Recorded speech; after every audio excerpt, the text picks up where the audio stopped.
Okay, so the Terminator is getting another go, seemingly opting for a whole new Star Trek-style reboot by altering the original timeline. How that pans out remains to be seen, but regardless, let's take a look at a few things you may have missed from the trailer, because you got probably better things to do with your time than analyze 2.5 minutes of footage from the 5th movie in an increasingly mediocre series. First off, there's a bunch of scenes that didn't make it into the cinematic cut of Terminator 2, a lot of which that were actually filmed. One shot that didn't end up getting done, but was extensively planned, was a scene similar to what we see in this trailer, where John Connor sends Kyle Reese back in time after they infiltrate a Skynet time displacement facility. So basically, this appears to borrow the original opening from Terminator 2. Why didn't we see this in 1991? Well, budget for one. And apparently there was a problem with how they would hide a full frontal naked Kyle Reese suspended in midair. We'll be lucky enough to see how they tackle that though next year. Also, and this is off point, but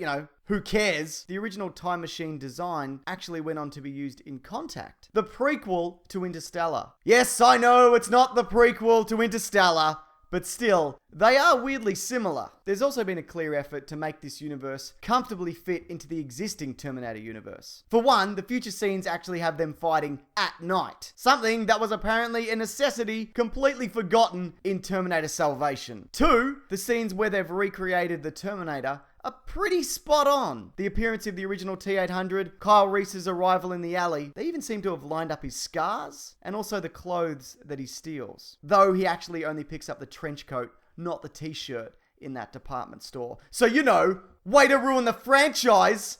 More so! From this trailer we can determine that this movie will cover at least 4 different time periods, though it'll probably end up being more. The year 2029, the year 1984, the mid-60s where we see a T-800 with a young Sarah Connor, and what appears to be the present day. It also looks as if they've constructed some kind of time machine to move forward to the present day. A similar thing was actually done in the Sarah Connor Chronicles. A few things indicate this: the look of the cars, their clothing, and something I'll get to in a bit. Now, I know a lot of people have questions about this film, namely, if this guy is a liquid metal T-1000, why does he look different? Well, although Terminators do come off an assembly line, they use different templates for different models. Arnold's Terminator is a T-800 or T-850 model 101. The 101 indicating his physical appearance. So the 102 model looks different, as does the 103, etc. The other question people want to know is, why has this Terminator aged? Well, Terminators, like any piece of machinery, require a power source and will basically just go until they're destroyed or run out of power. If they aren't heavily damaged, the rule is they last around 120 years, give or take. When ruptured, the fuel cell has become unstable. Relax. Relax!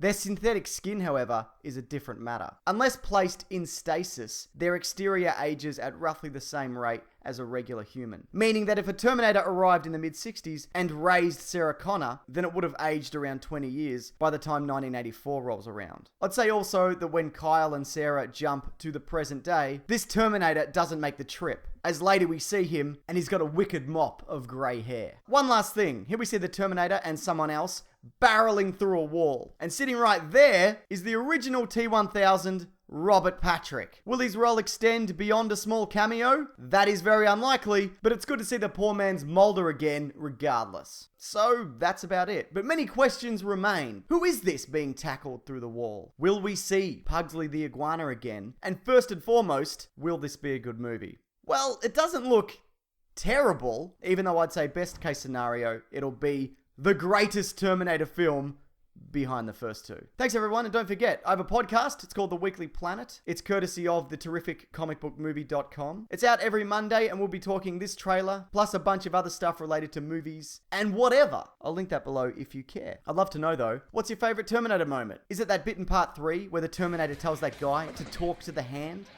Talk to the hand. I mean, it probably is, but I'd love to know if you have another moment. So if you like, please leave your thoughts below. Alright, thanks everyone. Take care.